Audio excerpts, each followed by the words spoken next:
pessoas, então também é mais sábio. Olá, meus caros, vocês que estão me vendo à distância, que não conseguiram acompanhar ao vivo, não tem problema nenhum. A gente está aqui, o Bruno está representando todos vocês, entendeu? Então, todas as perguntas ele está preparado aqui para poder carregar, então vocês podem ficar light com esse conjunto de informações, tá bom? Vamos lá. Ah, só para relembrar da última aula, a, a gente estava falando de decolonialidade. Decolonialidade é um conceito, inclusive, ele é um conceito muito recente. O conceito de decolonialidade ele vai estar suprimindo e vai estar dialogando com uma série de outros conceitos que também são utilizados quando a gente fala dessas características do mundo colonial. A primeira grande característica é, sem dúvida nenhuma, por incrível que pareça, o grande primeiro conceito que a gente tem que entender é colônia. A gente usa colônia porque a gente foi uma durante muito tempo com uma naturalidade tenebrosa sem a gente pensar muitas vezes direitinho o que é uma colônia. A colônia é quando você tem, dentro de um sistema político, um espaço de terra onde você entende que ele faz parte do seu domínio. Ele não é o próprio território, você não tem os mesmos direitos estabelecidos no território, ele entra dentro de um território auxiliar. Aquele território serve para dar subsídios e suporte ao desenvolvimento da metrópole. Então, toda a base ela é a colônia serve a metrópole. O metropolitano que vem para a colônia vem com o objetivo de se estabelecer na colônia e desse estabelecimento da colônia ele pode enriquecer e ficar aqui, ele pode enriquecer e voltar para a metrópole. Aí são os dois grupos. Isso é importante porque existe uma mitologia, que a gente vai até falar dela quando a gente fizer o curso dos Estados Unidos, de que os Estados Unidos são diferentes porque eles tiveram uma colônia de povoamento e nós tivemos uma colônia de exploração. Toda colônia povoa, toda colônia explora. Toda colônia tem o objetivo de fortalecer a metrópole. Algumas têm regras mais rígidas, outras regras mais associativas, mas todas as colônias servem à metrópole. Todas as colônias têm seus impostos centralizados voltados à metrópole. Ainda que fique alguma coisa da administração local, sempre se deve mandar alguma coisa à metrópole. Dentro da forma de colonização portuguesa, Portugal, no primeiro momento, não colonizava grandes territórios. Portugal optava por construir cidades. Então, várias cidades portuárias foram construídas, de onde essas cidades eram satélites para a área que Portugal entendia que podia explorar, mas Portugal não estabelecia um domínio. Depois, com o tempo, você passa a ter uma ampliação dessas cidades e um processo de domínio, mas o centro da colônia portuguesa são as cidades.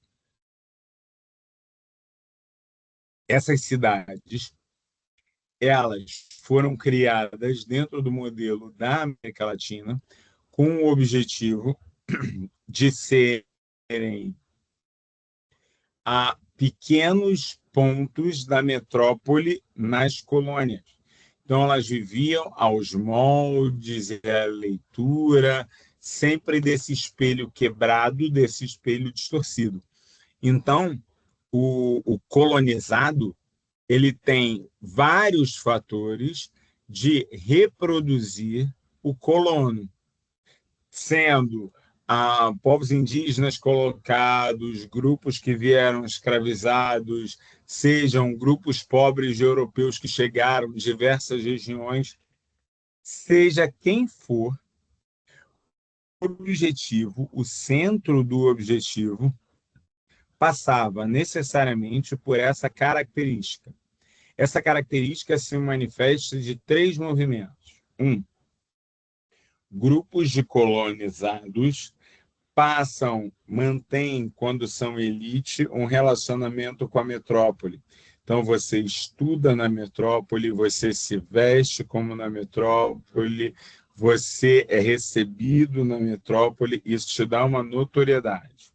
Você tem um tribunal aos moldes da metrópole, você tem a igreja aos moldes da metrópole. Então, você, de alguma maneira, almeja ser o metropolitano. Só que você não vai ter a cor, não vai ter a família, não vai ter a distinção.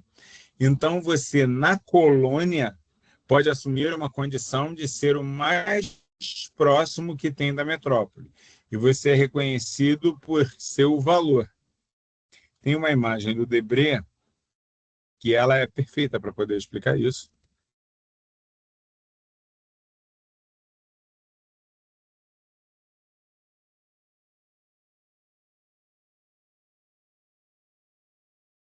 Certamente você já viu essa imagem, e ela é ótima para poder explicar isso, e tem outras imagens que a gente poderia explicar isso.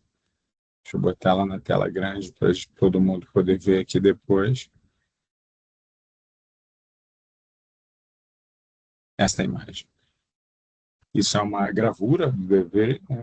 E ele, ao construir essa gravura, ele mostra. O senhor que está aqui colocado, ele vai à frente com traje, representações de um europeu no Brasil. Os membros da família que estão com eles fazem esse papel. Homens e mulheres negras que estão aqui dentro daquilo vão ter as mesmas ordens por estarem próximos ao senhor de um caminho colonial. Vão ter trajes diferenciados, vão ter roupas que marcam essa tradição europeia, vão à igreja para poder serem catequizados. Então, você criou, dentro de toda a construção da metrópole, um ideal reproduzido aonde ser mais próximo do colonizador era a figura mais importante a ser estabelecida. Segundo boa parte dos autores, esse processo foi extremamente bem feito na América Latina, por chapetones que vieram, por criolhos que aqui nasceram, seja pela maneira como a literatura circulou, seja pela maneira como as diversas tradições locais elas circularam, você manteve um status de que pertencer àquele outro grupo era o problema e você queria ser o colonizador. Há um retrato imperfeito, nunca atingível plenamente, mas que pode ser perseguido. Perseguido, por exemplo, quando você vai ver a maldição de Cã, a rendição de Cã, uma imagem também clássica e perfeitamente estruturada para a gente poder entender, ela está trabalhando não só uma lógica de branqueamento, mas de hierarquização. Existe uma lógica hierarquizada sobre aquele que representa o certo e aquele que representa o errado, aquele que representa a busca ou não.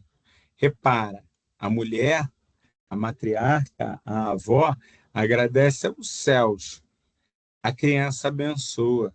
É um símbolo típico de trindade, os três dedos colocados para onde ela está. A ideia de que o milagre é justamente você clareia e salva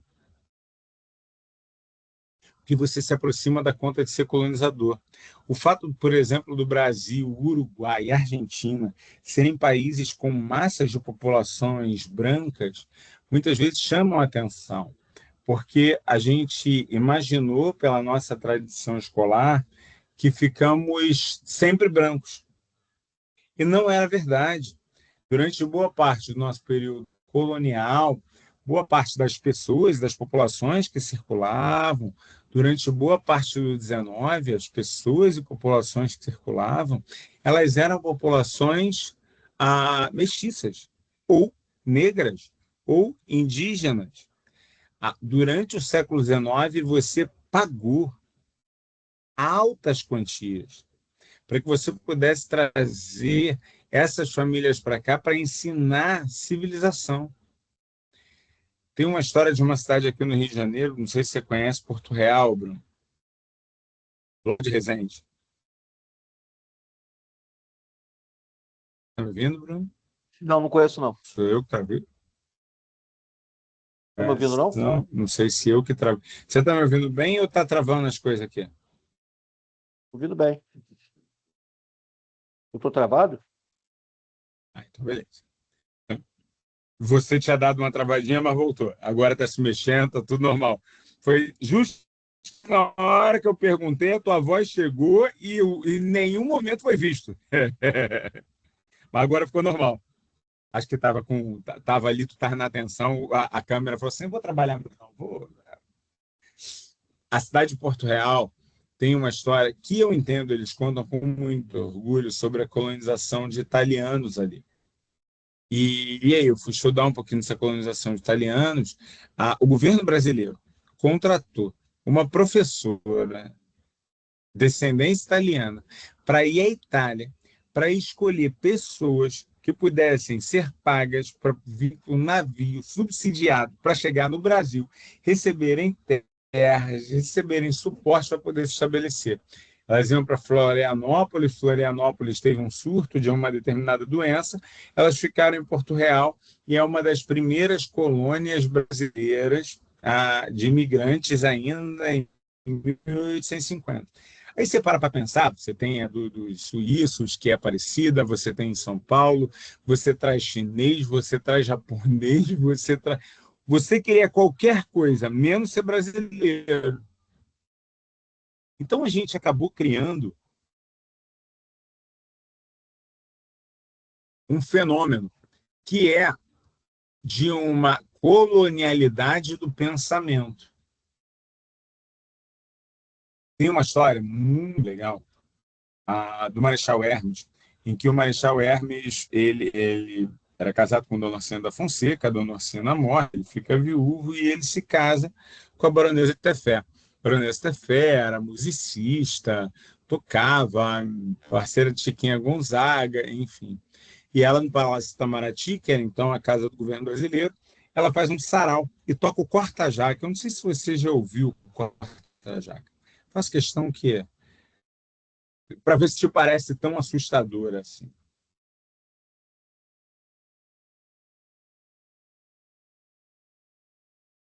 Porque para o Brasil, naquele momento, foi absolutamente chocante.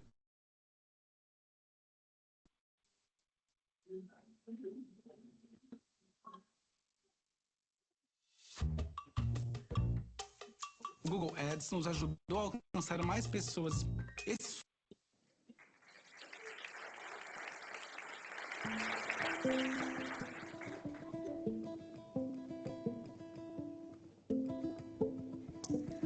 Essa música que a gente vai fazer agora é um machixe de Chiquinha Gonzaga e Machado Careca, de 1895. E ela esteve envolvida num escândalo lá no início da República e ficou conhecido como a Noite do Corta-Jaca. Em 1914, a então primeira-dama da República, a senhora Nair de Tefé, ela organizou um jantar de despedida do presidente Hermes da Fonseca e convidou para esse jantar o seu amigo Catulo da Paixão Cearense para executar ao lado dela e ao violão o machixe corta-jaca. Foi um escândalo. A Sociedade Conservadora do Rio de Janeiro ficou indignada. No dia seguinte saiu essa matéria em todos os jornais.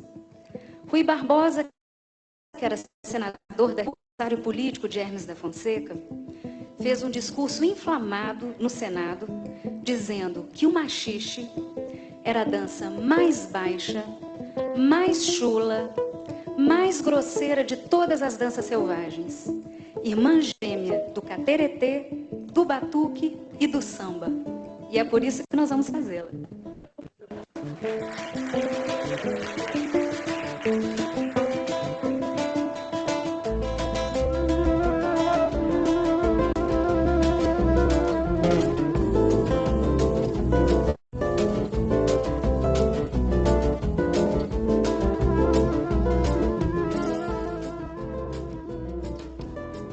Neste mundo de misérias, quem é quem é mais folgazão?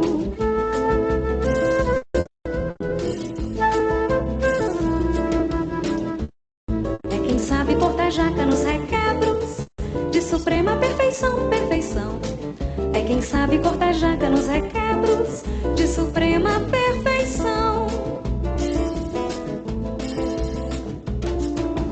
Ai, ai, como é bom dançar. Ai, corta jaca assim, assim. Certamente sabia o que a gente ainda seria capaz de fazer depois. Gerado um grande escândalo, então, como a autora colocou muito bem, e ela retrata exatamente o que é o pensamento colonial. O pensamento colonial, por exemplo, ele se manifesta nas nossas formas mais simples. As populações indígenas e afro-brasileiras têm, muitas vezes, historicamente, hábitos de não adotar necessariamente mangas de camisa ou camisas dentro do seu cotidiano. Para a gente, chega a ser assustador, infelizmente o preconceito grita nessa hora, quando você tem essa mobilização do uso de pessoas sem camisa ou a movimentação nas ruas de jovens negros sem camisa. E para que a gente tenha uma ideia sobre isso, na Constituição Brasileira de 1891, andar sem camisa na rua foi criminalizado. O que eu estou querendo dizer com essa construção que eu fiz? Seja bem-vindo, Renato. Já chegou no Corta-Jaca. Não dá para pensar em pensamento decolonial sem entender o princípio fundador do pensamento colonial. O pensamento colonial se estabelece necessariamente a partir de uma crença efetiva e indiscutível de que não há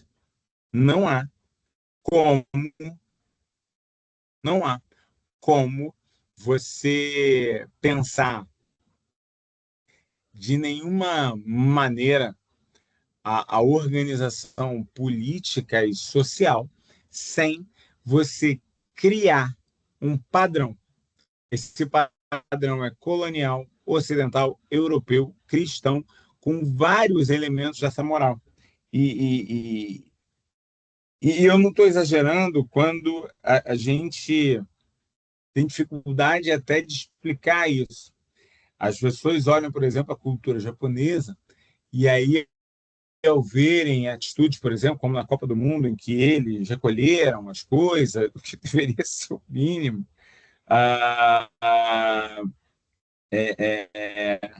você imaginar, nossa, olha a cultura superior, e aí você diz, mas não é cristã, gera um incômodo imediato. Porque a ideia de que essa moral só é uma moral estabelecida e com características se ela é uma moral cristã. Então, quando você começa a fugir desse olhar, você começa a tentar entender que a base do pensamento colonial ela é a estrutura fundamental da organização dessa grande formulação. Essa formulação que explicou, ou que deu todo o sentido social, que deu... Sal Fernando, seja bem-vindo. Estou explicando colonialidade, já recuperei, já não vou dar todos os conceitos de volta, mas agora estou exemplificando de maneira mais palpável que só existe o debate sobre decolonialidade por causa de pensamento colonial. Durante os anos do século XIX, a ideia de que a independência das colônias era um fator fundamental ganha muita força. Primeiro nos Estados Unidos, com a independência no século XVIII, depois ao longo de todas as Américas, com as independências ao longo do século XIX, e vai ter um capítulo final quando os neocolonialismos de Ásia e África vão cair durante o século XX, esses já chamados não mais de independência, porque muitos desses países não chegaram a ser dependentes, o modelo era um pouco diferente, você utilizava as empresas, governos fantoches, formas de manipulação, criação de estados. Você passa a ter, na Ásia e na África, toda uma rediscussão a partir de um fenômeno conhecido como, e isso é um dos grandes motivos de erro, descolonização. O prefixo des, ele justamente ele põe fim à ideia do sentido. Se antes o sentido era de colonizar, agora a gente vai fazer um retrocesso e vamos tentar descolonizar. A grande questão é, descolonizar é possível? Vamos relembrar. Durante o século XIX, tivemos uma grande expansão do sucesso da Revolução Industrial, associada à acumulação primitiva de capitais, que vinha do período das grandes navegações, das grandes colonizações, que deram um impulso para a criação de toda uma ciência, toda uma lógica, toda uma estrutura e que transformou a Europa sem dúvida nenhuma, na maior potência naquele momento, bélica, estrutural, impondo mecanismos, algo nunca tão experimentado com essa força diante daqueles outros processos que tinham sido estabelecidos antes. Esse processo teve dois comportamentos diferentes. Na Ásia, grandes impérios ou grandes espaços tradicionais vão passar a ter ali uma ação direta governamental com governos fantasmas. Isso vai acontecer na Índia, isso vai acontecer na China, e você passa a ter na África a ideia da criação dos estados. Porque como na África não tinha tradição dos estados, se você não tem estado, você entende que aquilo está acéfalo e você precisa botar um estado. Os africanos eram caracterizados como selvagens, a iconografia deles na floresta, de incapacidade, tudo aquilo que não tem sentido, dado o tempo que eles já conheciam e trocavam com aquela sociedade, passa a ser naturalizado e aparece nos nossos filmes, nas nossas histórias, em tudo que a gente conhece sobre aquilo. Então, quando o fenômeno de crise desse grande domínio europeu, esse grande domínio europeu leva a uma terrível crise de disputa interna na Primeira Guerra Mundial, consolidado com uma segunda onda de violência, conhecida como Segunda Guerra Mundial, onde as guerras, e uma parte das guerras, foi travadas nos territórios das colônias. E essas guerras travadas nos territórios coloniais acabou por gerar de um certo mecanismo de governo que precisava ser substituído por alguma coisa. Para a infelicidade desses grupos, ao final da Segunda Guerra Mundial, nós vivemos uma bipolaridade, duas grandes potências que conseguiam grande mobilização econômica, militar, financeira, com os lucros e o suporte obtido na própria Segunda Guerra Mundial. E aí você passa a ter a substituição dos estados tampão por estados ditatoriais, que tinham entre as suas características mais centrais manter-se o mais próximo possível do colonizador, independente se você era marxista-leninista ou se você era capital liberal. Não, rainha, que isso? Não? Então, peraí. Vamos ver essas imagens aqui, só para eu tirar algumas dúvidas.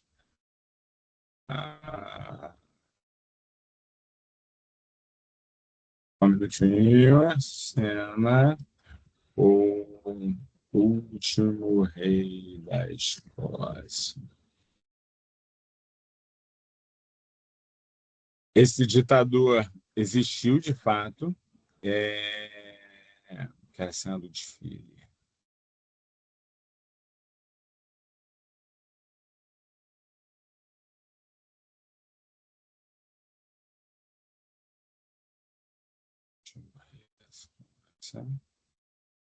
A história real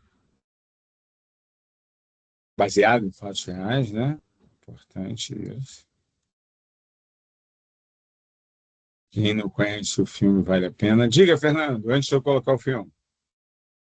Aí, assim, fazendo um paralelo muito grave, eu estaria viajando, assim, fazendo uma espécie de história comparada, se eu não fosse latino. As ditaduras latino-americanas, ou Revolução Cubana, não seriam uma espécie de Estado tampão aqui na América Latina? Só que, assim, menos exploratório, né?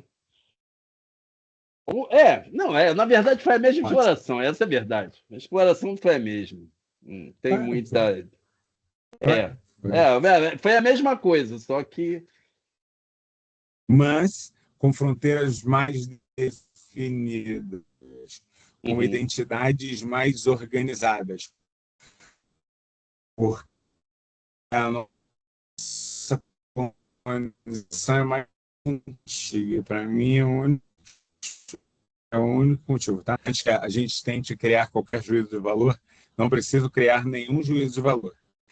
A lógica é nossa qualidade, nossos processos de dependência acabaram por gerar, acabaram por criar uma aparência de uhum, normalidade maior do que os ditadores familiares com disputas étnicas graves, com grupos que sequer se aceitavam quando sendo país, como foi feito em especial na África. Ruanda, por exemplo, esse tipo de coisa toda, sim. Ruanda, exatamente. Você ignora. É mais ou menos assim. Por um momento, para a gente falar do Estado tampão dos Estados Unidos, mas esse Estado tampão ele é uma parte do sul da Bahia, uma parte de Goiás e Mato Grosso, uma faixa que vai daquele centro-sul até o Chile, e aí eu Uhum. dou o governo a um pedacinho Distrito pequenininho Federal, né? em terra, vai pegar a Argentina, mas eu digo que são os argentinos que vão mandar em todos esses, Uhum. sacou? A diferença. Sim, sim, sim. Até porque eram estados assim, recém-independentes, então era muito fácil de fazer esse tipo de delimitação, né?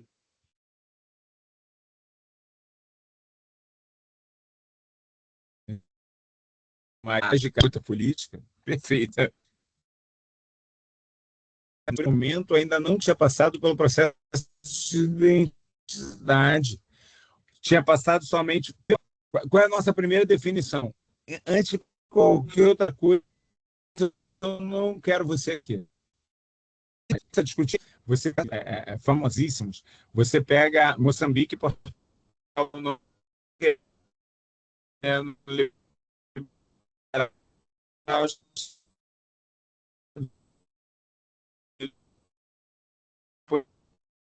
Portugal.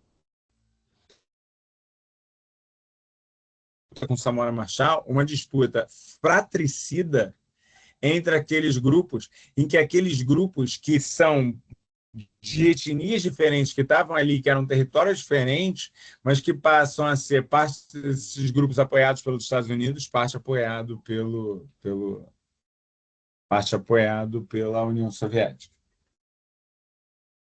É bem da lógica do domínio, não do conceito. O conceito você está mais que certo. Não à toa a gente usa a decolonialidade para os dois lugares. Para os dois Uhum. lugares. As mesmas discussões que a gente usa para a América Latina, a gente usa para a África, para a Ásia nesse sentido. Essa ceninha, e muito boa comparação, tá?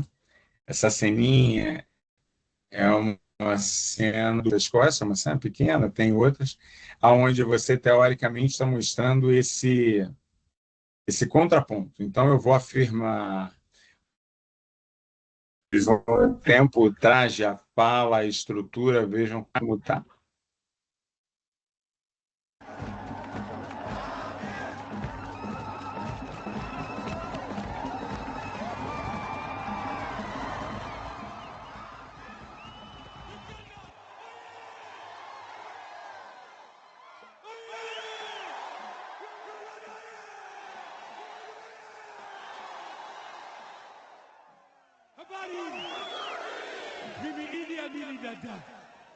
And I want to promise you, this will be a government of action, not of words.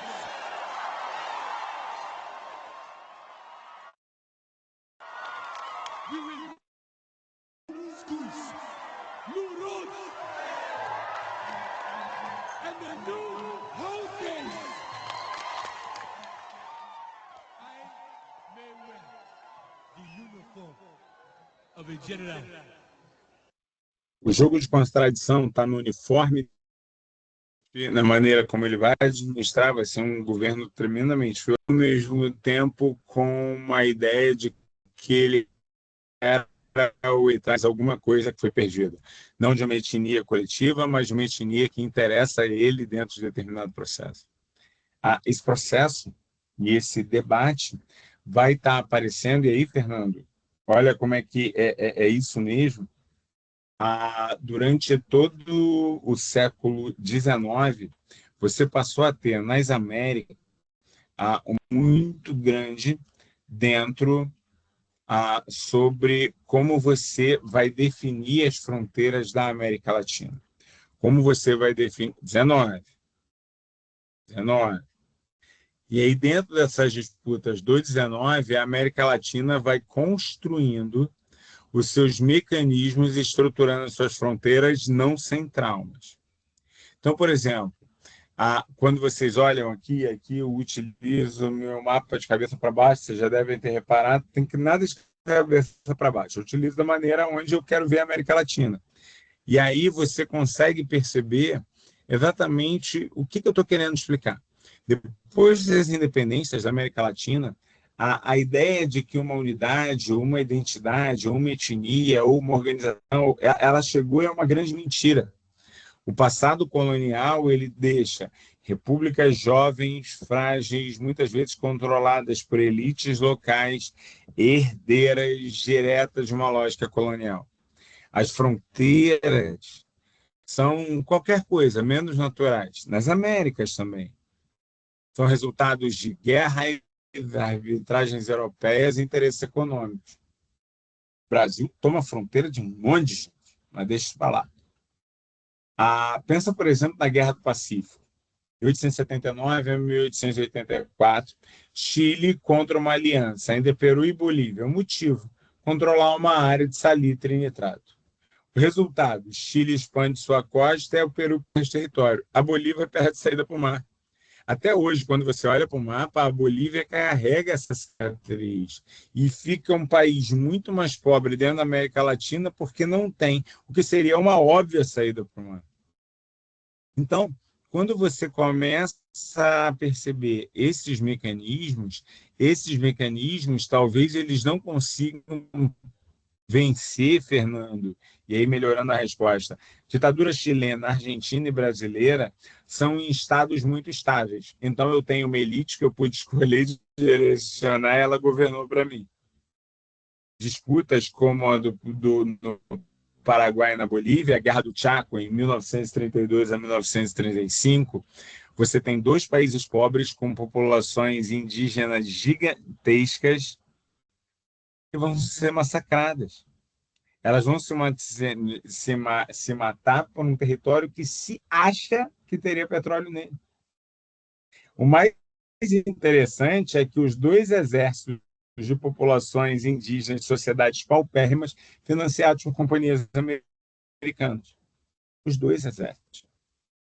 Então você tem um mapa da fronteira com a Guerra do Chaco que se move quilômetros, mas na prática o que você tem é o reforço da presença dos Estados Unidos, a ideia de que a América Latina é o espaço de influência dos Estados Unidos vai se consolidando.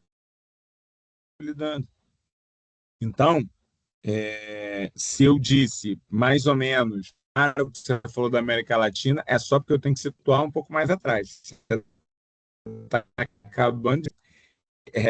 o papo é o mesmo, sim. Só muda a data de nascimento e vencimento do negócio. Pegou a ideia? Sim, sim.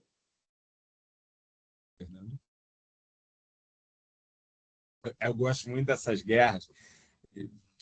Aí vem outra coisa do colonialismo, né? O Brasil não estuda isso, né?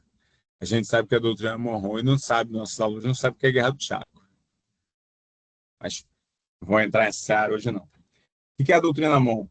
Em 1823, a gente tem a ideia de que as Américas devem ser dos americanos. Então, os Estados Unidos passam a implementar uma política de que não pode ter intervenção estrangeira dentro das Américas, porque ele vai atuar como grande irmão, não permitindo que isso aconteça, porque só eles podem fazer. Na prática, a gente tem uma série de intervenções diretas e indiretas dos Estados Unidos. Eu ri bastante com pessoas dizendo que nunca na história algo assim sido feito com a prisão do Maduro. E aí eu lembrei que o próprio Chaves foi preso na Venezuela por forças americanas antes de sair e se tornar presidente. O próprio Gustavo. E a presidência também, né? Mesmo ele estando na presidência, na prática. Sim! Também teve uma revolução colorida ali que tentou desestabilizar ele. É que ele deu um contragolpe em dias e voltou. Exatamente. Exatamente. Você tem o Uribe sendo sequestrado, você tem o assassinato do Allende, você tem... o que não falta é intervenção grosseira. A ideia de quintal, ela se consolida no século XIX. Vai ter alguns estados aliados, e não é diferente. Não brigar com o Brasil e a Argentina, tentar negociar com os dois, com o risco sempre de que tá bom, se vocês não negociarem dentro do país de vocês, tem sempre gente pronta para negociar comigo. Sempre gente pronta para negociar comigo. Então, esse quintal, ele não é novo. Talvez o Trump ele deixe um pouco mais claro as características típicas, mas o que ele está fazendo é o típico discurso colonial, é a típica naturalização colonial da exploração do processo. E tem vários autores que trabalham sobre isso. Se você pega ensaios do Eduardo Galeano, às vezes abertas da América Latina, como um grande laudo de necropsia do continente, é sempre em troca de alguma coisa que nós temos a oferecer. É açúcar, é ouro, é prata, é borracha, é café, é petróleo, tudo saindo e enriquecendo os outros, deixando uma marca de que esses estados são sempre pobres, mesmo sendo produtores de riqueza. Um livro que é fantástico sobre isso é o Darcy Ribeiro, O Povo Brasileiro, em que ele olha para o mesmo mapa e vê outra coisa. Ele vê mistura, sincretismo, cultural, luta, mas sempre com a ideia de que isso é a ação do subalterno. Gosto muito para poder explicar colonialidade e como elas se estruturam, de um autor chamado Benedict Anderson. Ele fala que as nações não existem. Meu país, meu povo, minha pátria. Isso não existe. O que a gente tem são comunidades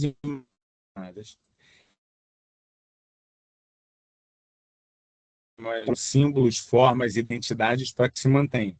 Os mapas, as bandeiras, os hinos, livros didáticos, tudo isso, de alguma maneira, vai construindo uma ideia de Brasil, Chile, Bolívia, Lelele, e por aí a gente vai. Deixa eu ver se tem pergunta ali. Piscou aqui para mim. Tem colonizado que acha isso normal e aceitável. Vou mais longe, tá, Renato?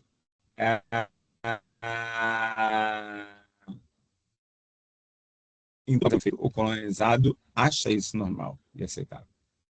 Mesmo aqueles que têm uma forte posição crítica, é isso. Mesmo aqui, estou lendo o seu comentário de cima, Fernando, é isso. Mesmo aqueles que têm uma forte posição crítica, reproduzem uma série de práticas de colonização. O Compacto Vira-Lata é um excelente exemplo. Nós reproduzimos uma série de práticas colonizadas. Nós reproduzimos uma série de práticas colonizadas. Mesmo nós, mais críticos, estudantes de história, nós reproduzimos. E aí você vai dizer assim, cara, mas é tão difícil assim se livrar do pensamento colonial. Olha como é que ele é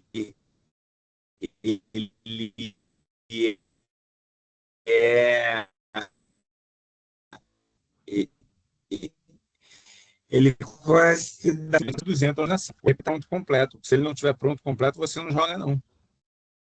Então, de alguma maneira, não é, Renato, surpreendente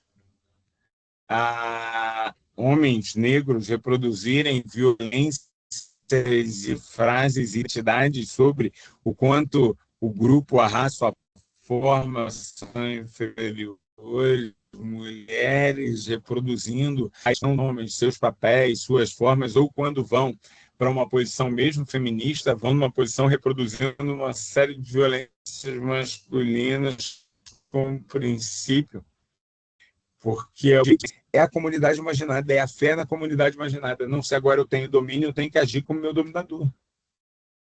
É o princípio da comunidade imaginada. Então, conforme a gente vai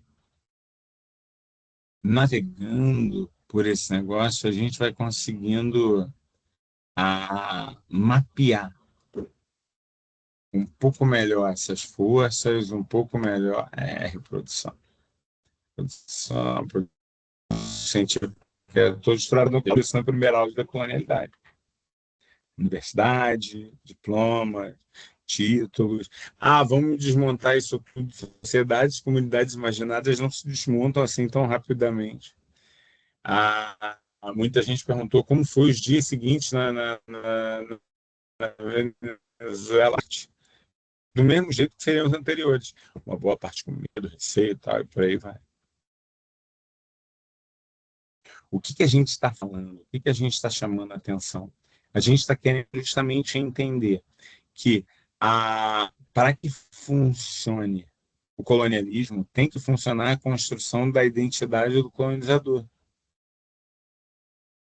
Não há caminhos. Você pode dizer assim, não, eu sou carioca, eu sou do terreiro, eu prefiro mulheres negras, eu gosto de... Ainda assim, você está se colocando dentro de lógicas de marginalidade, reconhecendo, a nação também é isso, ela não é só aquilo ali, mas de alguma maneira aquilo é a marginalidade do palácio reconhecido. A decolonialidade nesse contexto é perguntar: quem está desenhando o mapa hoje? Quem está decidindo quais regiões são atrasadas, quais são as redes de exploração? Qual é a área de sacrifício? Como é que povos indígenas, quilombolas, ribeirinhos, periféricos, continuam a se entender como periféricos, mas muitas vezes em quadros de transformação? Adoro o debate. Se você vai hoje, não sei se vocês conhecem esse debate, para mim ele é sensacional.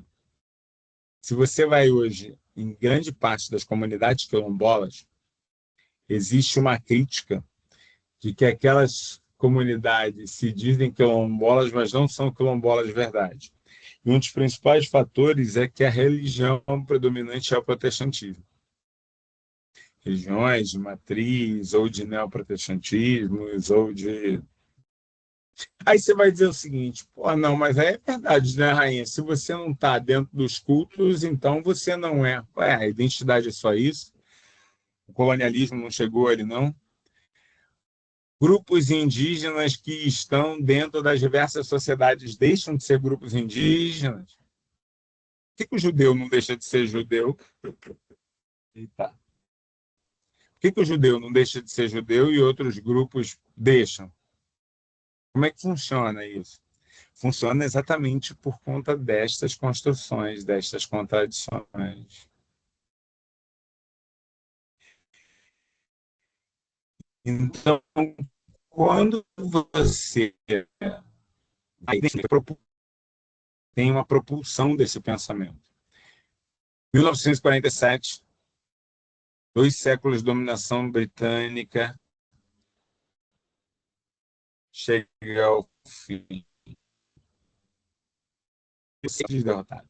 Ele decide sair de boa parte da Índia, uma parte já tinha saído, e uma parte do Paquistão. Onde termina a Índia e onde começa o Paquistão? Repara, parece simples. Enquanto era Império Britânico, fez de tudo para explorar como Império Britânico. Você estava preocupado que você tinha centros muçulmanos? Não, você não estava preocupado. E já falei dos rituais do portão, maneira de militarizar, mas colocar. China, 2 séculos, um século e meio de dominação inglesa. Você vai pegar e vai atravessar a China. A China vai reinventar a história do seu passado, dizendo que ela sempre foi a resistente àqueles que tentaram invadir. Uma coisa interessante. Cada um vai buscando uma solução para tentar se livrar desse passado.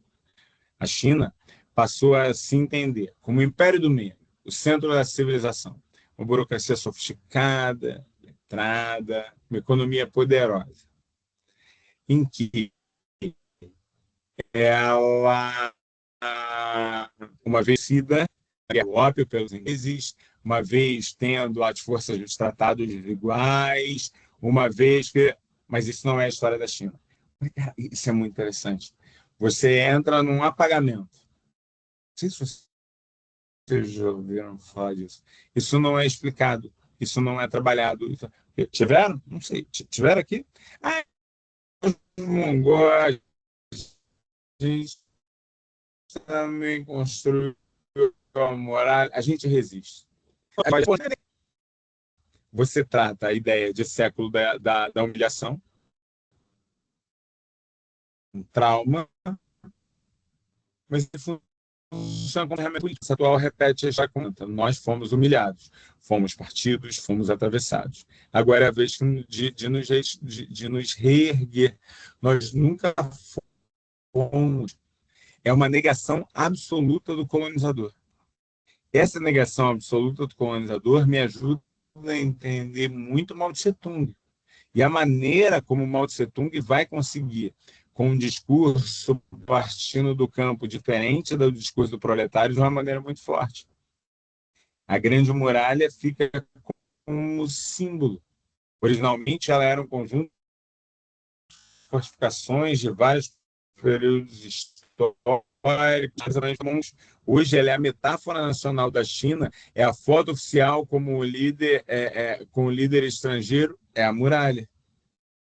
Qualquer filme de propaganda interna, a muralha. Vai colocar no livro didático, tem que ter muralha. Ela é um emblema do país para reproduzir. Aqui, não. Aqui a gente vai resistir. E aí, diferente do debate da América Latina, que vai entender como o pensamento colonial continua se sustentando ao longo do tempo, na China, independente do debate sobre decolonialidade, você tem um processo de negação a partir dessa mecânica. Do ponto de vista decolonial, por exemplo, a China é um caso meio à parte. Ela foi vítima do imperialismo ocidental, vítima do imperialismo japonês. Ela exerce formas de dominação em povos internos, ulgar, tibetanos. Ela põe pressão nos vizinhos. Taiwan me deixa mentir. A China é colonizadora e anticolonial. Se você lê, por exemplo, Lu Xun, quem não conhece, Lu Xun é um bom autor chinês, tem traduzido alguns materiais, ele trabalha muito sobre esse conflito. Ele vai estar,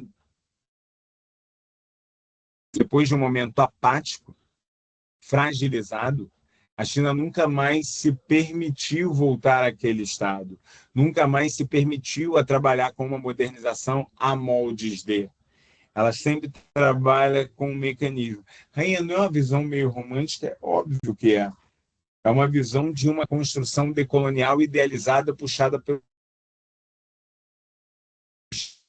Estado, nós decoloniais. Mas é legal que a gente conheça isso. É legal que a gente saiba por que a China busca o tempo todo termos históricos. Ela não quer falar sobre o passado colonial com os ingleses. Ela vai dizer que ela está na nova Rota da Seda. Ela vai estar trabalhando com a ideia de que um novo mapa de Novo Sul está sendo organizado. A pergunta decolonial da China é a da negação da ideia da própria dominação estabelecida anteriormente. Tinham ideia disso? O século da vergonha. Exatamente. A grande humilhação. E a crítica é como vocês ainda acharam a resistência contínua. Ah, mas eles são mais fortes, está tudo bem. Mas a gente vai continuar resistindo. Isso é pensamento colonial aos moldes da América Latina? Não, fala, Fernando. Fala, por favor. Mas Levanta a mão nada, fala, meu caro.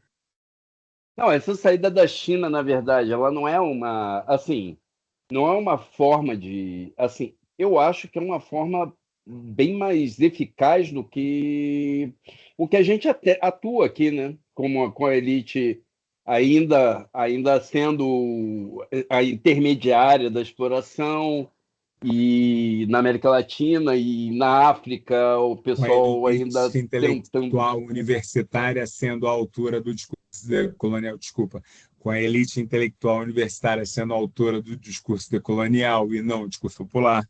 Desculpa. Sim, sim. Essa passagem, eu acho que essa passagem da China, eu acho que é o grande lance desse salto que eles deram, né? É muito difícil, sempre, quando a gente está no campo da história, dizer assim, foi isso, foi aquilo, foi aquilo outro. Cara, mas assim, eu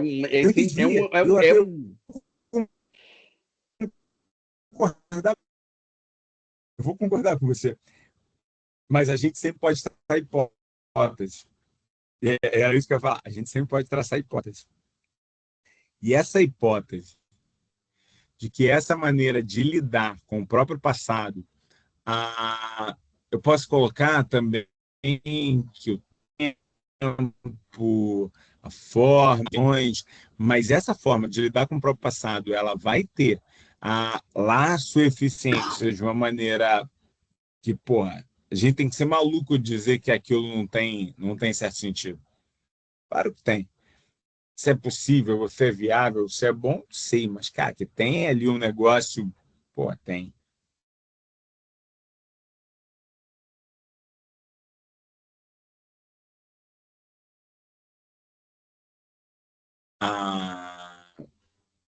É bem interessante como você tem várias formas desse colonialismo e várias formas dele se disfarçar. Existe muito de lideranças políticas na América Latina, vou voltar para a América Latina agora, que, para mim, elas são muito desafiadoras para a gente lidar com elas sobre a questão decolonial e colonial. Determinados autores e líderes que ficaram tremendamente famosos por serem populares, que vieram para romper com esse passado colonial, mas que, quando a gente para analisar isso com um pouco mais de calma, no mínimo, muito controverso. Muito controverso. Vou pegar dois exemplos, Porfírio e o Vargas. A Revolução Mexicana, ela vai estar trabalhando com uma série de movimentos políticos de populações locais contra a dominação, a exploração da terra. E aí quem se capitaliza disso politicamente é o Porfírio Dias.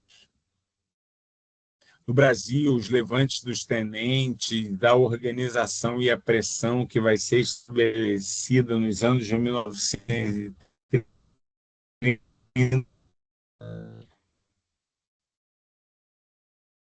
Vamos levar poder um caudilho estanceiro tradicionalista do Rio Grande do Sul como a nossa grande novidade popular. Ah, Rainha mais Vargas, cara, passa pano para Vargas. Ele vai ser tudo, menos decolonial. Ele vai seguir os modelos e as cartilhas que estavam sendo naquele teve a sua importância, teve as suas, mas que eram cartilhas que estavam sendo postas dentro deste formato de um novo domínio colonial. O colonialismo, ele se transveste de outra coisa. O que você está querendo dizer? Democracia é um conceito colonial.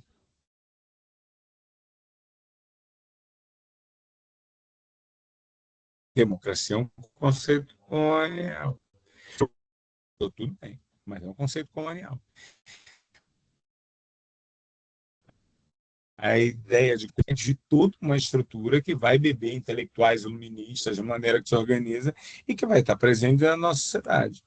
Então, quando você pega, por exemplo, a ideia de que antigos caudilhos, antigos coronéis, figuras que estão lá representadas com seus bigodes gigantes, com a voz da rádio, com o comício do povo, representam uma ruptura quando eles são a cara da continuidade que eu quero provocar.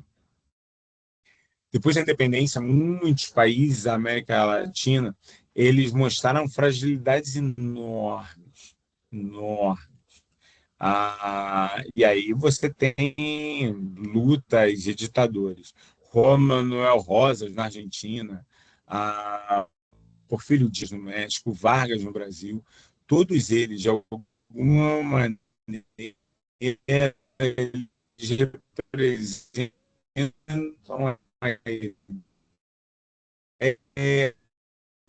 o antigo exterior de terra é a solução que vai ser. Ele representa uma decolonialidade porque ele é local ou ele representa uma continuidade? Aí eu tenho que amolecer o conceito.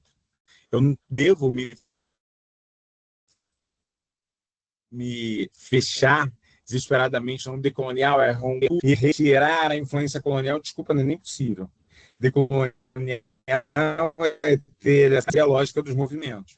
Então, de alguma maneira, eu gosto de sinalizar de que os estados são modelos do colonialismo, mesmo nas suas formas mais defensáveis do cotidiano de hoje.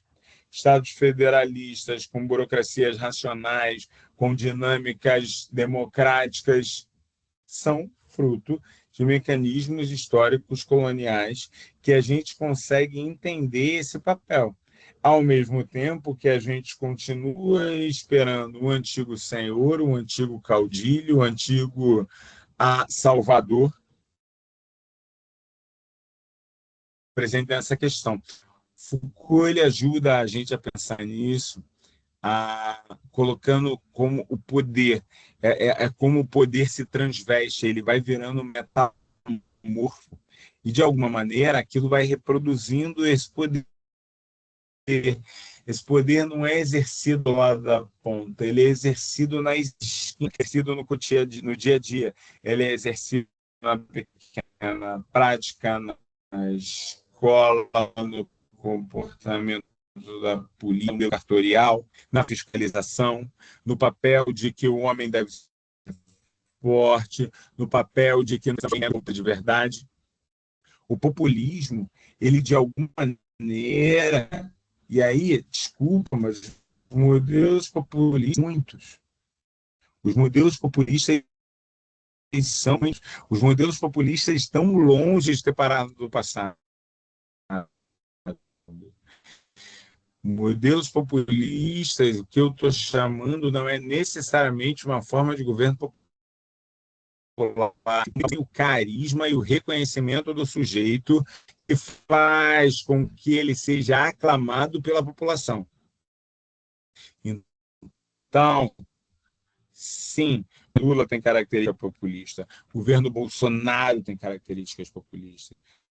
Na América Latina tivemos Perón, Cárdenas, Chávez, Morales. Todos eles, de alguma maneira, trazem esse discurso de que estão ali para boa parte nos seus governos em si, todos eles estruturados dentro das elites tradicionais. Rede de proteção, direito trabalhista, transferência de renda, tem elementos importantes e todos eles constituem, mas vão estar reproduzindo isso sempre aos moldes de eu tenho alguém que vai me liderar, eu tenho alguém que vai falar como eu tenho alguém que vai indicar. Então, a gente está vivendo, de alguma maneira, uma lógica de que você tem todo um movimento imaginado de sociedade ideal e de alguém para te guiar nesse modelo ideal. O que é um fenômeno pós-colonial. Nós não conseguimos organizar institucionalmente modelos em que a gente acredite nos nossos estados.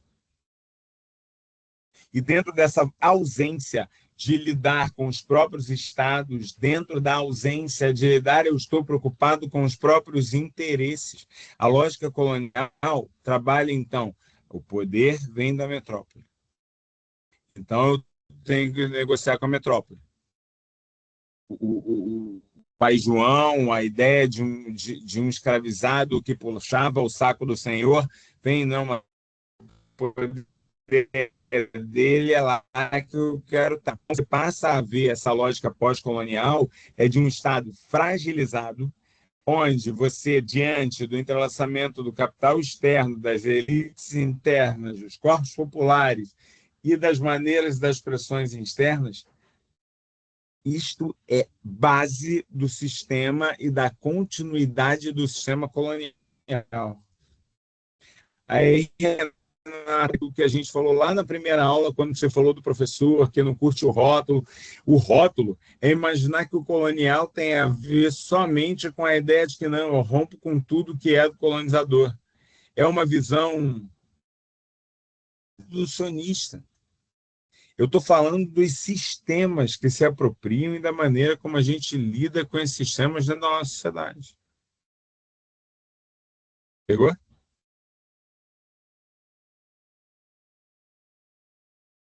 Dúvidas, questões, pontos, ideias, eu falo pra caramba. Tá dando para ir no flow, Bruno? Tá chegando as ideias? Renato, tá comigo? Tá?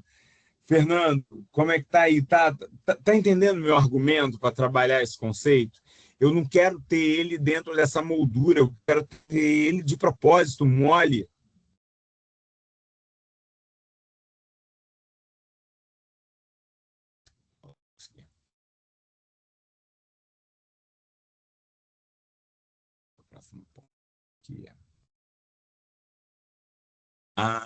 Então, de alguma maneira, a gente começa a perceber esses movimentos. Vamos olhar lá para a África agora. A África, ela vai ter um discurso externo à África criado para defender o fim do colonizador na África. Grupos, em especial os estadunidenses, a criação de um modelo pan-africanista.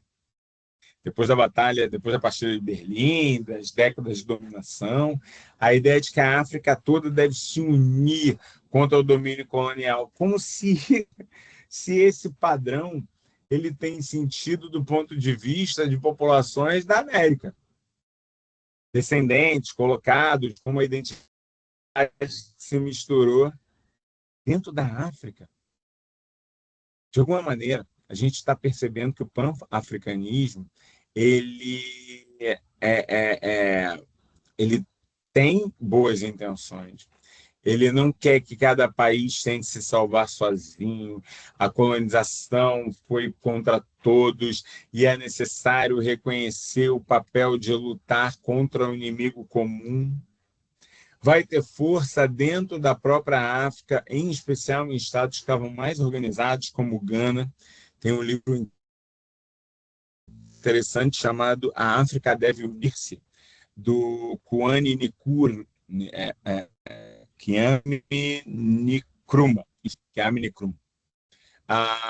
E da Etiópia, o Selassie, não sei se o Selassie vocês já ouviram falar, e outros que vão estar colocando, autores que têm origem africana, em especial na África Francesa, e que vão da França escreverem sobre isso, sobre essa necessidade de união,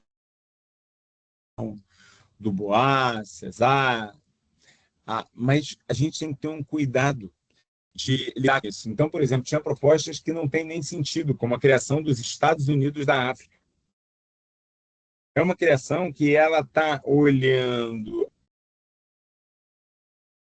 a figura do colonizado, a lógica do colonizado, como se aquilo fosse de identidade construída e colocada. Aquele modelo chinês, Fernando, tentado aplicar aqui sem que a história coletiva nunca sequer tenha sido pensado por essa unidade. A ideia de que essa união é possível, ela é colonial. Fronteiras artificiais e econômicas independentes de exportação de matéria-prima com elites educadas numa metrópole é colonial. O Achille Mbembe, quando ele fala de necropolítica, que é um termo que eu particularmente adoro, como essa política de morte, ela é parte da manutenção e da estrutura do Estado, ele olha para diversos contextos africanos em que o Estado, que aparenta ser independente, consegue somente notoriedade do Estado quando ele está administrando a morte das populações. Quando ele está acusando o outro em nome da segurança e, por conta disso, é a única forma de manutenção. No Rio de Janeiro, você tem as entradas em grandes comunidades com grandes números de mortos. Se isso é necropolítica, e desculpa, é necropolítico, eu nem vou discutir você a defender, gostar, mas é necropolítica. Você só se faz respeitado a partir dos corpos mortos. Então, de alguma maneira, a gente, quando olha o panafricanismo e olha para essa tentativa, eu não entendo ela como nada decolonial. Ainda que seja defensora de um movimento, a ideia de que você precisa recuperar uma outra mentalidade vai ser interessante. Mas a ideia de tentar recuperar ou forçar uma resistência, ela não existe. Quem é que vai defender isso, por exemplo, em estados africanos? Umbié Couto, uma descendência portuguesa em Moçambique muito, muito forte, mas de alguma maneira ele vai tentar recuperar na sua fase seguinte a ideia de que não, a colonialidade é própria. Não adianta eu tentar reproduzir essa grande África. Eu preciso reproduzir Moçambique. Na Latinoamérica, essa decolonialidade, ela não vai partir de uma ideia, apesar de Bolívar e o início do movimento, ela não tem como excelência ou como ponto central essa disputa de unidade. Por isso que o Brasil, por exemplo, olha para os movimentos separatistas do Rio Grande do Sul com um incômodo absolutamente gigantesco. O que você passa a ver e que vai dar a base para que esses intelectuais constituam os tais dos movimentos decoloniais vai estar muito diretamente relacionado à construção de uma cultura própria popular à margem que, ao mesmo tempo, ela traz uma identidade própria. Você vai à lama, você vai aos guetos, você vai aos milharais, você vai ao arrozal, você vai aos trajes próprios. Você começa a perceber que tem para além da narrativa clássica europeia, para além de uma luta de classes dentro de uma ortodoxia que é reconhecida e você tem uma identidade de um povo que luta sempre. Que não é do operário pronto para a revolução, que não é da ideia de que você vai libertar o mundo. Você tem uma questão interna de luta. E aí, por exemplo, quando no México, a Revolução Mexicana, ela vai estar trabalhando a ideia com Zapata de que terra é liberdade e que você vai trabalhar com a ideia do controle da terra como forma de vida, não tem a ver com nacionalização de terras, não tem a ver com sociedade, tem a ver com a ideia de você perceber que a terra ela é muito mais do que um fator econômico. E, nesse sentido, eu acho a Revolução Mexicana particularmente bastante decolonial. De alguma maneira, ela não está redesenhando um mapa tentando definir seus territórios. De alguma maneira, ela está querendo identificar os seus espaços, os seus poderes, as suas estruturas. Ela está querendo, de alguma maneira, que, para além daquele civilizado vendido, existe um outro. É o que, por exemplo, Mao Tse-tung com o país na China, como eu já falei, é o olhar que a Argélia, diante de uma França poderosa pra caramba, vai estar colocando para dizer, cara, você não vai entrar nesse campo de disputa aqui. A terra não é o foco de disputa, não é sobre ter ou não ter a terra, e eu virei o Barney.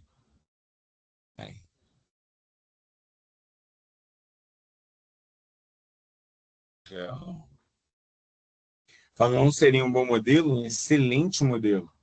Excelente modelo. Tanto na produção intelectual, quando ele fala do Máscaras Brancas, da maneira como ele lida, pela atuação dele na Argélia.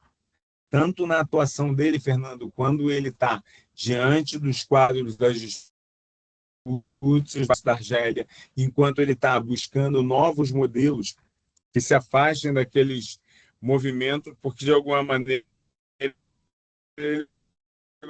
está dizendo, cara, olha só, não adianta tentar voltar, não adianta tentar, mas a gente precisa ir trabalhando. Leia, leia. Vai ficar triste, mas leia, leia. E aí, conforme você vai andando, você vai entendendo, você vai sair dos movimentos de debate de colonialidade, pós-colonialidade, descolonialidade, para efetivamente iniciarem os grandes debates de decolonialidade. Quais são os movimentos, aonde está o espaço privilegiado para essa ação? É no discurso político, na representação política? É na escola e na representação escolar? É. Quando ele vai trabalhar de alguma maneira muito rica, e ele fala sobre isso. Não adianta a gente só trocar a bandeira. Não adianta a gente imaginar que a substituição de um pelo outro é automático. É língua, é desejo, é sonho, que continua tudo colonizado. O mapa vai continuar igual. Quando você lê Máscaras Brancas, você vê o estado só na economia, mas a psique do sujeito. O colonizado aprende a se olhar com os olhos do colonizador. Então, ele pensa que o belo é branco, o racional é europeu, o santo fala outra língua. Jesus tem olho verde. Fala, fala do a violência para ele é simbólica. É uma ruptura de papel e objeto da história. Gandhi, muitas vezes, foi acusado pelo modelo, pela tipicidade. Tem ali no Gandhi, naquela forma da resistência não violenta, uma maneira de que eu vou seguir os modelos que você entende que são os do campo de disputa. Quando você vai trabalhar com a ideia da marcha do sal, o boicote, a recusa a cooperar, não vai comprar roupa, não vai entrar dentro desse mundo, você, de alguma maneira, tem uma base de um pensamento decolonial que é: eu vou negar aquilo que te dá existência. Se não tem comércio, não tem essa sua existência. Eu não sei por que você está aqui. Quando você percebe essa estrutura, você consegue, de alguma maneira, começar a entender. O Fanon, por exemplo, ele faz uma crítica ao Gandhi, dizendo que aquilo que foi feito na Índia servia para a Índia, e eu acho bem pertinente. Não é um processo que serve a todos como um movimento ideal colonial, mas que, de alguma maneira, a gente precisa ir num olhar de descolonizar a mente, descolonizar a prática, é muito importante. O Tiongo, é um queniano, ele faz uma expressão que eu gosto bastante. Ele diz assim: escrever em inglês, para ele, só reforça a decolonialidade. Então, ele decide criar o Kikuyu. A língua deixa de ser só um instrumento neutro e virar campo de batalha. A gente vive alguns campos de batalha hoje, alguns a gente pode ser bem controverso a maneira de lidar, mas é daqui que você trabalha nessa colonialidade. Quem escolhe as palavras, escolhe o mundo que cabe nelas.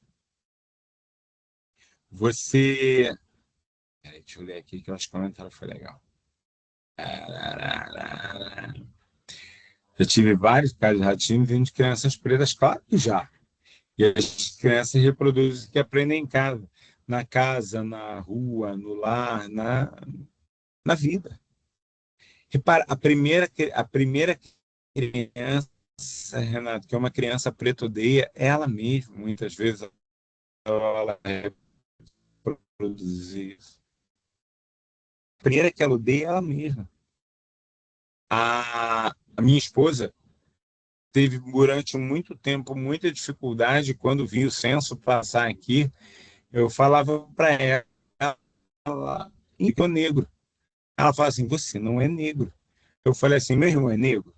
Ele falou, ele pode dizer que é. Eu falei, ele é da mesma cor que eu.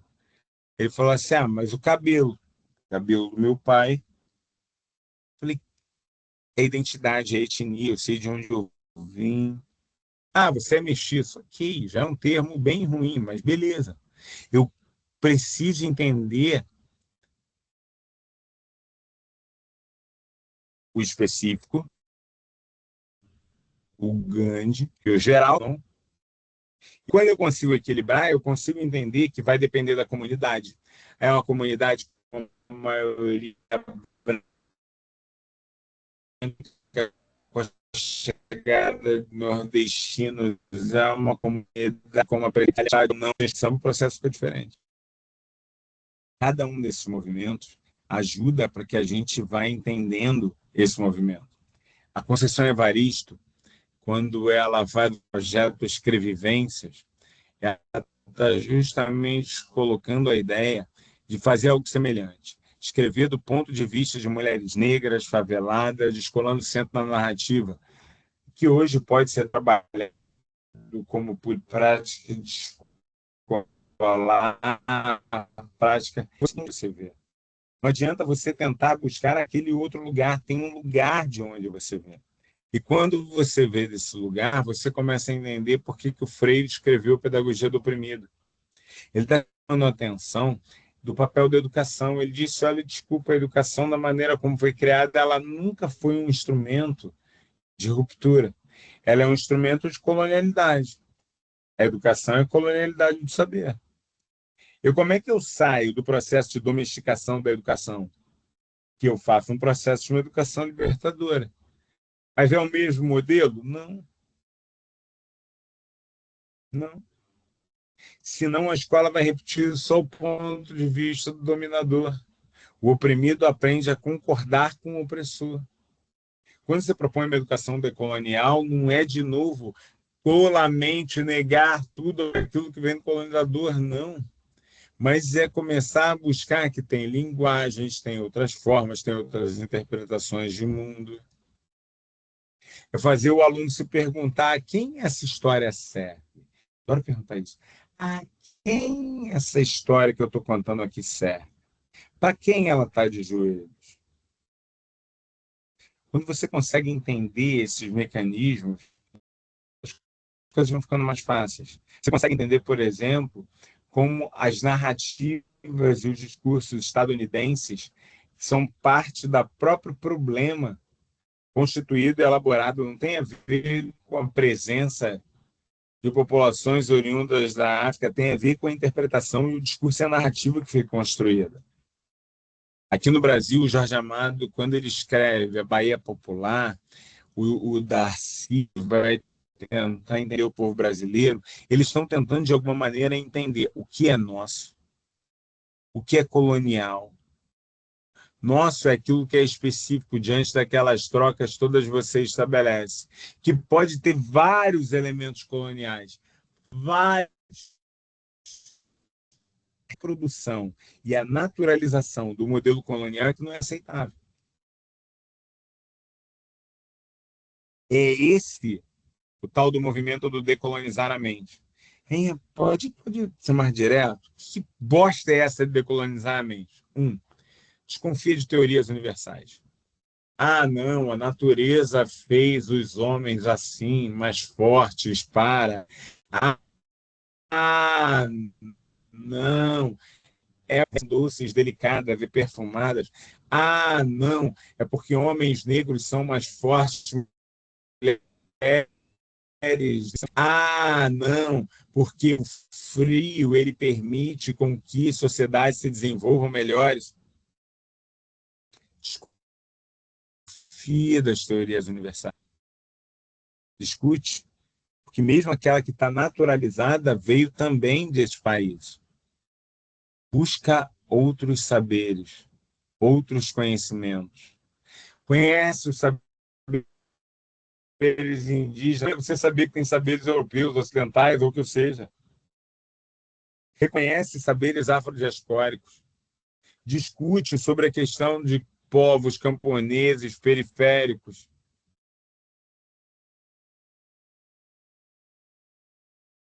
Muda o cânone. Então, lê um livro de uma religião diferente.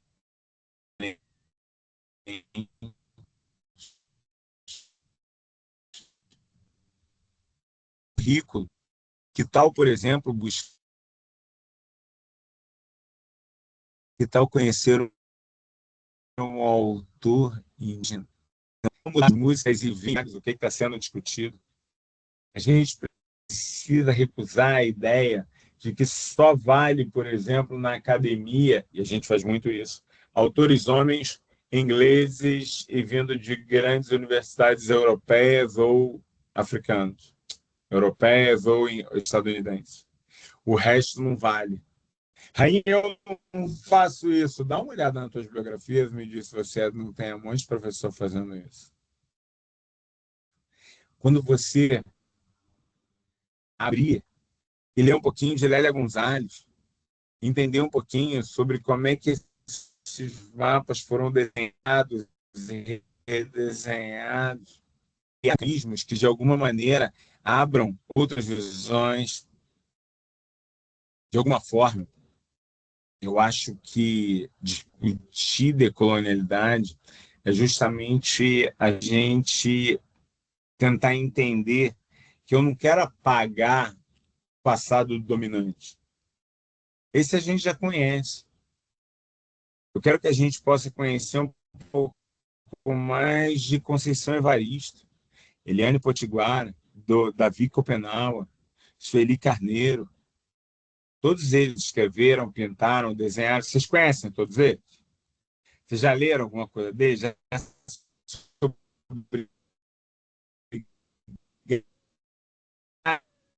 leu deles? No Brasil, as famílias, os grupos, a forma em que você faz parte, não só a reprodução do tom da pele. Deixa eu ver se tem mais aqui.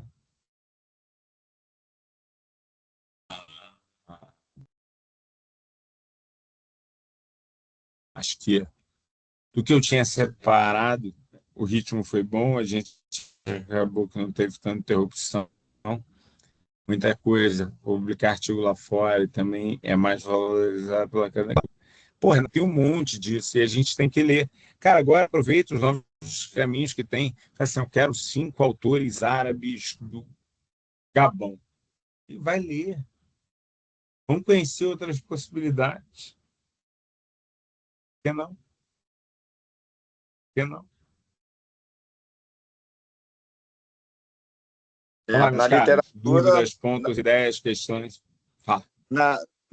em literatura mesmo, eu gosto muito do Khalil Gibran, que é o libanês, e do Mahmoud Dervish. Conheci Mahmoud Dervish há pouco tempo, que é palestino, é um poeta palestino. Cara, o cara é muito bom, mas a gente sempre Sim. tende a valorizar, né, o Shakespeare. Esse aí é um Shakespeare, né? É outra.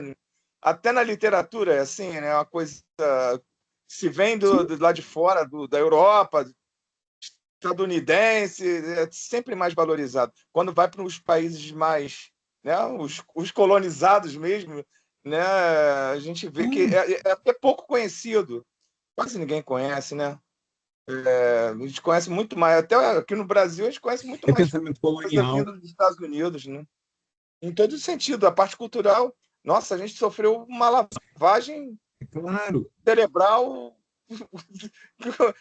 Fomos bombardeados desde. Renato Russo estava muito certo, né? Desde que nascemos, fomos programados que receber que vocês nos empurraram com os enlatados dos USA de 9 às 6, né? É isso aí. Comemos lixo, Sim. comercial e industrial. Mas repara, você sabe que no mundo inteiro hoje a gente não consome, de maneira geral, mais que uma centena de alimentos, tendo uma variação que passa de algumas centenas de milhares. O pensamento colonial funciona em muita coisa. Em muita coisa, em muita coisa. E aí, o erro é, vamos agora acabar com tudo fingindo. Não, não é assim. Mas também a gente tem que ser mais esforçado. Assim, cara, eu quando faço isso, não, eu quero uma hora discutir isso aqui, eu quero um autor oriundo de... Vai chegar um momento, talvez eu não precise mais fazer isso, mas tudo tender a tirar. Olha os vieses que tem nos algoritmos, todos construídos pelos nossos próprios vieses. É parte dos nossos mecanismos. As questões, mais dúvidas, vamos lá.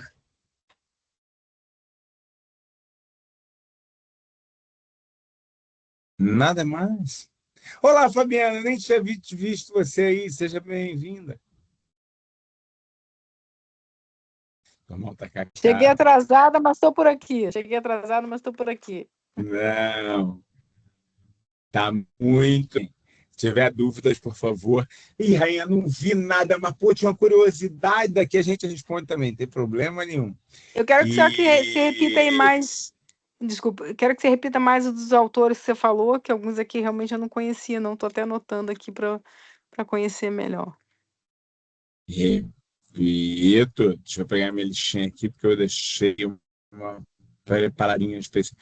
Primeiro, se não leu, leia Conceição Evaristo, que é sensacional. É sensacional. Sobre decolonialidade, tem um autor colombiano que é bom demais de se ler, que se chama Aníbal Quijano, Quijano com J, Aníbal Quijano.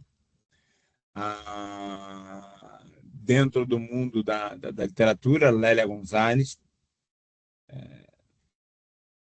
sensacional.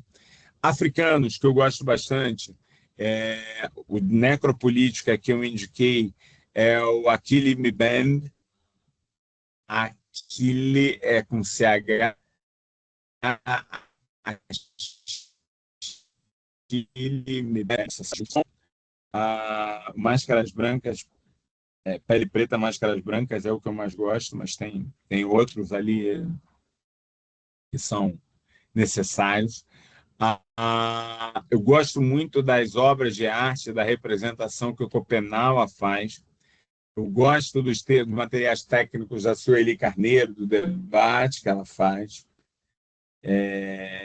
Tem algumas coisas assim lindas.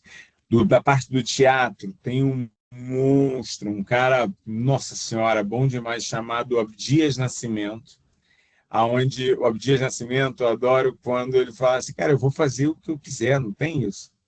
Não é porque eu sou preto que eu tenho limite. Aí, muitas vezes, ele fazia um Shakespeare. Personagens pretos e estava organizado e pegava daquelas histórias e colocava outros elementos, trabalhando justamente essa construção. A Lélia Gonzalez, por exemplo, fala em americanidade, em que ela está querendo mostrar a ideia de um vocabulário afrocentrado como uma coisa necessária, como um caminho que a gente precisa. Então, tem umas coisas bem legais aí que a gente pode utilizar, que a gente pode ler, que vale muito a pena. Vale muito a pena, sim. Na maneira de organizar, da maneira de... Realmente vale muito a pena. Faz aquela listinha. Adolfo Bayum, Sociedade do Cansaço, esse está bombando agora. Ah, tem um livro fantástico de 2 japoneses que eu estava lendo agora. O livro se chama Vou Te Receitar um Gato. Não duvidem, o livro é bom demais. E o outro se chama Antes que o Café Esfrie, também de um autor japonês. Antes que o Café Esfrie, para quem está fazendo história, é fantástico. Pronto, já ocupei agora aí semanas de férias, a Pamparra. Nem dá, já tem muitas férias que nem dá mais, vai ter que entrar semestre dentro.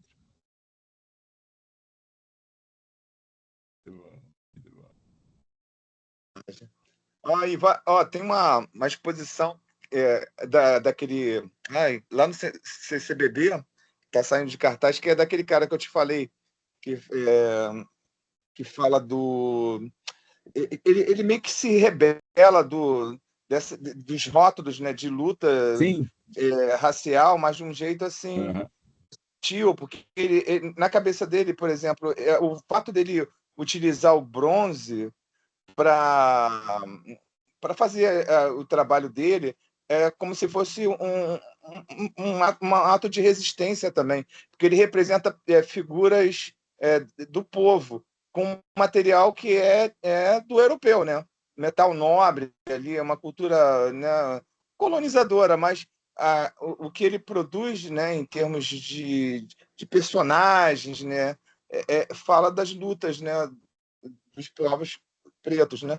E ele fala que a gente tem que utilizar, tem que ir por esse caminho mesmo, para ser mais reconhecido às vezes, né?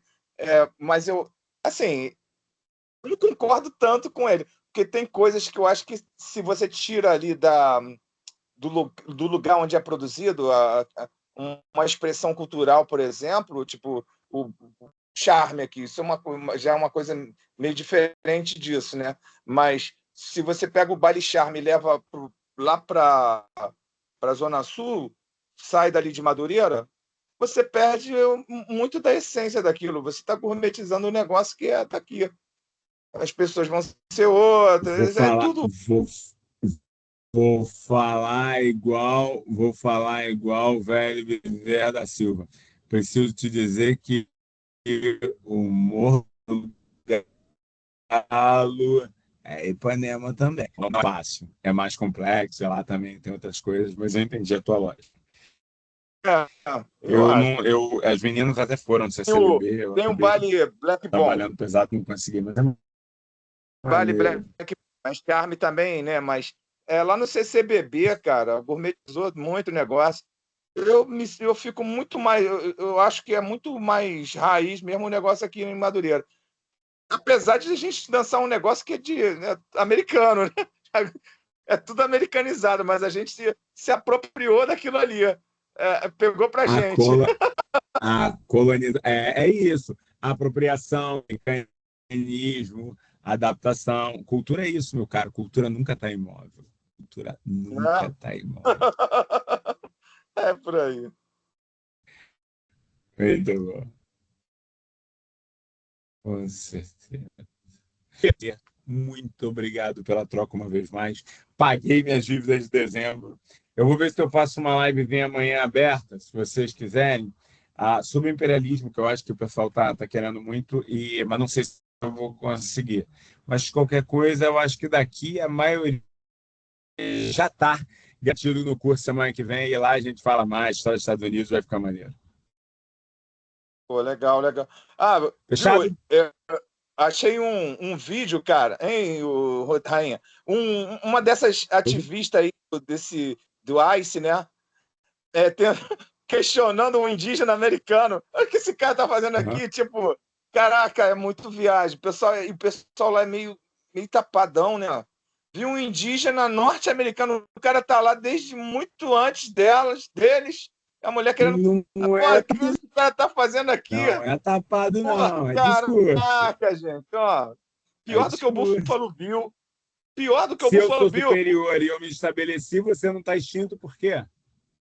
Pois é. O cara tava lá, ocupando espaço lá que ela nem entende mais que era dele, né? Mas eu acho o pessoal de lá bem tapadinho, sei lá. Eles acham que o Rio de Janeiro, a capital do Brasil, é em Buenos Aires.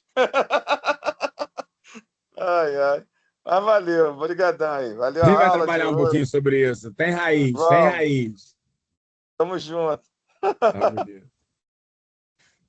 Povo, muito obrigado uma vez mais. Fiquem com Valeu. Deus. Já Boa eu subo a noite. gravação. Boa noite a Nice. todos. Noite. Valeu. Valeu.